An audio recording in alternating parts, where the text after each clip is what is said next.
తాకట్లో ఉన్న మీ బంగారాన్ని విడిపించి ఆ రోజు ఆన్లైన్ రేటుకి కొంటాం. Sharma gold company. అందరికీ నమస్కారం. నా పేరు మాధురి. ఈరోజు మనతో పాటు ఉన్నారు ప్రముఖ జ్యోతిష్య పండితులు తిరుపతి ముత్తి అవధాని గారు. నమస్కారం గురుగారు. ఓం శ్రీ మహాగణాధిపతయే నమః. గురుగారు, దేవుడి దగ్గర మనం పూజ చేస్తున్న టైంలో కోరికలు ఏమీ కోరుకోకూడదు, ప్రశాంతంగా దేవుడిని ఆరాధించుకోవాలి అని చెప్పేసి కొంతమంది అంటూ ఉంటారు. కొంతమంది నువ్వు ఖచ్చితంగా దేవుడి దగ్గర నీకేం కావాలనుకుంటున్నావో అది చెప్పాలి అని చెప్పేసి అంటూ ఉంటారు. అసలు దేవుడి దగ్గర మనం అడగాల్సినవి ఏంటి, అడగకూడనివి ఏంటి, అలాగే మనం ఏదన్నా అనుకున్నది నెరవేర్చుకోవాలి అంటే ఎలాంటి పరిహారాలు చేసుకోవాలంటారు? భగవంతుడి దగ్గర ఆరాధన చేసేటువంటి సమయంలో నాకు ఇది కావాలి నువ్వు అడగకూడదు వాస్తవం. కానీ ఖచ్చితంగా అడగవలసినవి 4 ఉంటాయి. ఆ 4 అడగకపోతే ప్రమాదం. ఖచ్చితంగా ఆ 4 కూడా అడిగి తీరవలసినదే. అడగలేదు అని అంటే ప్రమాదం.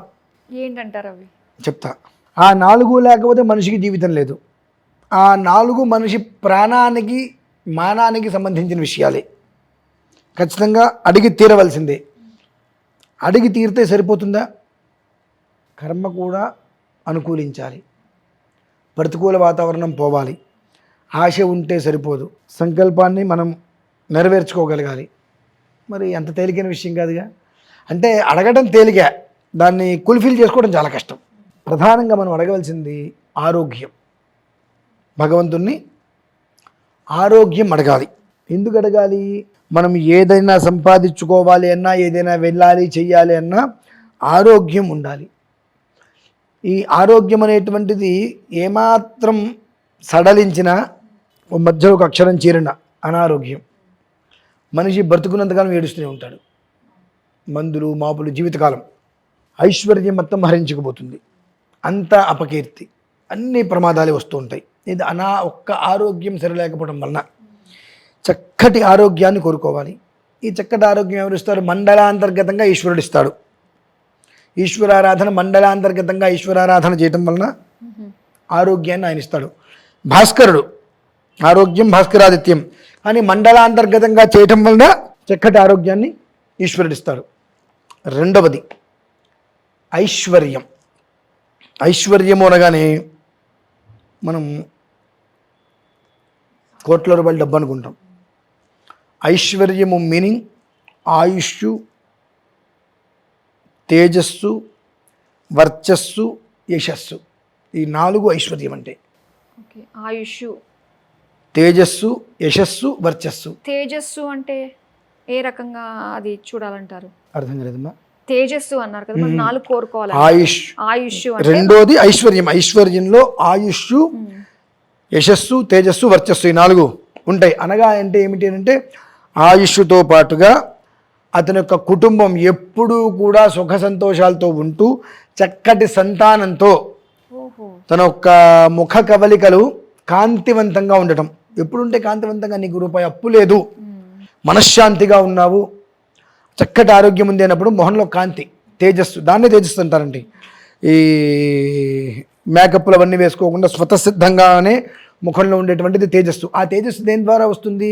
నీకు చక్కటి సంతానం కలిగింది, యశస్సు, చక్కటి సంతానం కలిగింది. అలానే నీకు రూపాయి అప్పు లేకుండా 5,000 నోట్లోకి వెళ్తున్నాయి. అప్పు నీకు ఇవి వచ్చినట్టు. ఐశ్వర్యం అంటే మూలం అది.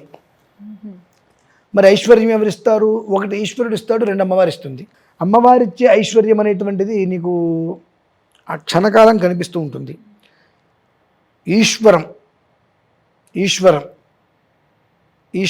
ఐశ్వర్యం అంటే ఐశ్వర్యం ఈశ్వరాదిత్యం. ఐశ్వర్య ప్రదాత ఈశ్వరుడు. ఇక్కడ ఆదిత్యం ఎందుకు వచ్చిందండి అంటారు. ఇందాక అక్కడ ఆయన ఆరోగ్యాన్ని ఇస్తున్నాడుగా, ఆరోగ్య ప్రదాత ఆయనే కదా. దానికి మూల పురుషుడు ఈశ్వరుడు. కానీ ఆరోగ్యము ఆయుష్ రెండిట్లో ఇచ్చేటువంటి వాడు భాస్కరుడు. మండలాంతర్గతంగా శివుడు. అందుకని ఈశ్వరాదిత్యం అన్నాం. ప్రధానంగా ఐశ్వర్య ప్రదాత ఈశ్వరుడు, ఐశ్వర్య మూలం అమ్మవారు. ఈశ్వరారాధన చేయటం వలన కలిగేటువంటి ఐశ్వర్యం తరగదు ఎప్పటికీ.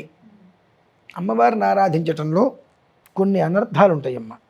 అంటే ఆరాధించే విధానంలో చేసిన దోషాల వలన పిల్లలకి ఉన్న వాళ్ళకి ఆరాధన ఎలా చేయాలి, అర్చన ఎలా చేయాలి తెలియదు. ఏం కావాలి?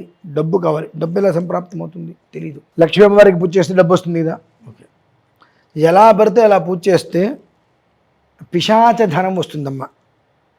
అంటే ధన పిశాచి అంటారు దాన్ని. ఏమీ లేకపోయినా ఎవరో మన దగ్గరికి వస్తారు, బాబు నా దగ్గర ఇది ఉంది, ఇది వాళ్ళకి అత్యవసర పరిస్థితుల్లో నీకు 1000 రూపాయలకి అమ్ముతారు, నువ్వు అమ్ముకుంటే నీకు 10,000 వస్తాయి అంటారు. నువ్వు అమ్ముకుంటే నీకు 10,000 వస్తాయి, వాళ్ళకి అత్యవసరం ఉంది, నీకు 1000 రూపాయలకి ఇస్తా అన్నాడంట. అదే ధన పిశాచి. ఈ 1000 రూపాయలు మన దగ్గర ఉండవు, ఆ 10,000 వస్తాయి కదని చెప్పి 1000 రూపాయలు పైన 9,000 మిగులుదని చెప్పి మనం అమ్ముకుంటాం. దాన్ని అప్పు తీసుకొచ్చి అది కొంటాం, మన దగ్గర కూడా కొంటుందండి. ఫస్ట్ ఆఫ్ ఆల్ రెండేంటి, ఈ 1000 రూపాయలు తీసుకెళ్ళి ఇస్తాం, చాలా రహస్యకృతంగా ఉండాలి, మళ్ళీ రా అంటారు, ఈలో పాటు పట్టుకొని వెళ్ళిపోతాడు. అంత మోసం, మోసపూరిత వ్యవహారం. ఇది ధన పిశాచి అంటారు. ఈ ధన పిశాచి అనేటువంటిది నువ్వు ఎప్పుడైతే కనుక అమ్మవారిని సప్రమాణంగా ఆరాధన చేయలేదో, అక్కడ భూగర్భ నిధులు ఉన్నాయి, ఇక్కడ భూగర్భ నిధులు ఉన్నాయి, అమ్మవారి కల్లోకి వచ్చింది, ఇంట్లో గలగలగలగని చెప్పడినిపిస్తుంది, ఆ మూల గుంట తీయమంది, ఇటువంటివన్నీ విపరీతమైనటువంటి ఆలోచనలు. ఈ విపరీతమైన ఆలోచనలు అనర్థాలకు మూలం. దాని ధన పిశాచి. నీ దగ్గర ఏమీ లేకపోయినా అప్పు చేసి మరి మొత్తం భూగర్భ నిధులని చెప్పి దానికోసం దీనికోసం చెప్పి మన దానికోసం వెచ్చించి ఉన్నది కూడా ఊడిపించుకోవటం, ఏమీ లేకుండా అడుక్కు తినటం అనేటువంటిది ధన పిశాచి లక్షణం. కానీ ఆ ధన పిశాచి ఏం చేస్తుందంటే, నువ్వు ఇది ఒక్కటే చేయి, 1 కోటి రూపాయలు ఇస్తా ఉంటుంది, ఏదో ఒక మనిషి ద్వారంలో వచ్చి ఇస్తూ ఉంటుంది. మన 1 కోటి రూపాయల కోసం 10 లక్షలు అప్పు చేయడానికి ఈజీగా ముందుకు వచ్చేస్తాం, 1 కోటి రూపాయలు వస్తుంది అని చెప్పి. మొత్తం 10 లక్షలు పోతాయి, అప్రతిష్టలు పాలవుతాం. ఇది ఈశ్వరుడికి ఆరాధన చేయటం వలన మన దగ్గర ఎప్పుడు చూడటానికి బీరువా ఎప్పుడు ఖాళీగానే ఉంటుంది. కానీ రేపు ఒక మనకు కష్టం ఉందంటే కష్టం తీరిపోతుంది. రేపు కష్టం ఉందంటే కష్టం తీరిపోతుంది. ఆయనే ఏదో ఒక రకంగా తీరేలా చేస్తాడు. రెండోది మనకు ఐశ్వర్యం. మూడోది ఒకటి వద్దు ఒకటి కావాలి. కీర్తి ప్రతిష్టలు లేకపోయినా పర్వాలేదు, అపకీర్తి అప్రతిష్ట రావద్దు. అపకీర్తి అప్రతిష్ట రావద్దు. ఇవి ఎట్లా వస్తాయి? ఇందాక ధన పిశాచి గురించి చెప్పుకున్నాం కదండి. ఈ ధన పిశాచి మన మీదకి బాగా చికాకు చేసినప్పుడు, అంటే మనకి ఏదో ఇంత అత్యాశ చూపించినప్పుడు, మనం దానికోసం ఏదో ప్రయత్నం చేసినప్పుడు అప్పు తీసుకొచ్చి సమయానికి అప్పు తీర్చలేకపోవటం వలన అపకీర్తి, అప్రతిష్ట, నలుగురిలో అవమానాలు పట్టడం, తలకాయ ఉంచుకోవాల్సిన పరిస్థితులు, ఇవన్నీ ఇది తప్పు. నానా రకాలుగా అది మనిషిని ఏం చేస్తుంది? హింసకు గురి చేస్తుంది. అయినా ఇవాళ ఇన్ని తిట్లు ఇక్కడ తింటారు, అరగంటే మళ్ళీ యువతలు ఇంకొకళ్ళు ఎవరో ఏదో తీసుకొని వస్తారు, దానికోసం మళ్ళీ అప్పు కోసం ప్రయత్నం చేస్తారు. ఎందువల్ల వీడికి 10 లక్షలు ఇచ్చేయాలి నేను అర్జెంటుగా, కాబట్టి ఇంకొక 5 లక్షలు కొంచెం అప్పు చేద్దాం, మొత్తం ఒకేసారి వస్తే వీడికి క్లియర్ చేసేద్దాం, అలా అప్పు అవుతుంటుందండి. దీనివల్ల అపకీర్తి అప్రతిష్ట. కానీ భగవంతుని ఏం కోరుకోవాలి? మూడోది కోరిక, నాయన కీర్తి ప్రతిష్టలు లేకపోయినా ఉంటా, కానీ అపకీర్తి అప్రతిష్ట మాత్రం నా జోలికి రావద్దు తండ్రి అని కోరుకోవాలి. నాలుగోది, శత్రువుల నుంచి మనకు రక్షణ కావాలి, శత్రు బాధ ఉండకూడదు. ఏ రకంగా అయినా మనల్ని శత్రువుగా భావించేటువంటి వాడు మన నాశనాన్నే కొడతాడు, మన క్షేమాన్ని కోరడు. మనం సంతోషంగా ఉండాలి, హాయిగా ఉండాలి, ప్రశాంతంగా ఉండాలి అనేటువంటి ఆలోచన ఏ రకంగానూ కూడా చేయడు. ఎదురుగుండా మనకు అన్యాయం చేయకపోయినా ఏదో ఒక రకంగా మంత్రప్రయోగమో, తంత్రప్రయోగమో, దుస్తంత్ర ప్రయోగాల ద్వారానో ఏదో ఒక రకంగా మనకి కీడు తీసుకొచ్చేటువంటి ప్రయత్నాలు చేస్తారు. ఎందువలన? వారికి ఒకప్పుడు మనం మంచి చేసి ఉన్నాం, ఉపకారం చేసి ఉన్నాం. ఆ ఉపకారం చేసిన తప్పు వలన మనకు అపకారం అనేక రకాలుగా చేస్తూ ఉంటాడు. ఆ అపకారం చేస్తేనే కదా వాడు బయట నిలబడేది, మనం దెబ్బతినేది. కాబట్టి ఈ శత్రువుల ద్వారా ఎలాంటి ఒక్క ఇబ్బందులు నాకు లేకుండా చూడతండి అని భగవంతుని మనం కోరుకోవాలి. కోరిక ఉంటే సరిపోయిందా? కోరిక ఉంటే సరిపోయిందా? మరి దాన్ని ఆచరణలోకి తీసుకొచ్చుకోవాలి. సంకల్పం ఉంది, 100% బలం, కోరిక ఉంది, 100% కోరిక ఉంది. ఇందులో 2 విషయాలు చెప్తాను మీకు నేను. ఆ 2 విషయాలు చెప్పిన తర్వాత మనకు జ్ఞానం అంటే వాస్తవం మనకు అర్థం కావాలి. ఒక పిల్లవాడు నాకు 100 మార్కులు కావాలి, 100 మార్కులు కావాలి, 100 మార్కులు కావాలి అనుకుంటున్నాడు, ఏమీ చదవట్లా. అదేంటంటే ఎవరు చెప్పారట? సంకల్ప బలం బాగుంటే అంత జరుగుతుందని చెప్పి. వాడేంటి, నా సంకల్ప బలం నాకు 100 మార్కులు కావాలి అంతే, ఇంకేం లేదు. వాడి సంకల్ప బలం ఏం కావాలి? 100 మార్కులు కావాలి. సంకల్ప బలం బాగుంటే అంతా అదే నెరవేరుతుందని ఎవడో చెప్పాడు. కోరుకున్నాడు, పరీక్ష రాశాడు, 0 వచ్చింది. అదేంటండి పంతులు గారు, మా అబ్బాయి 100 మార్కులు రావాలని చెప్పి చాలా సంకల్పంతో ఉన్నాడు, రోజు అదే కోరిక. ఏం చదివాడమ్మా? ఏం చదవలేదండి. మరి ఎట్లా వచ్చింది? సంకల్పం అండి అన్నారు. ఓకే. ఇంకొక పిల్లవాడు కూడా సంకల్పం పెట్టాడు, నాకు 100 మార్కులు కావాలని చెప్పి. 24 గంటలు చదివాడమ్మా. ఎంత? 24 గంటలు చదివాడు. నాకు 100 మార్కులు రావాలి, 24 గంటలు చదివాడు. వాడికి 0 వచ్చింది. ఎందుకని?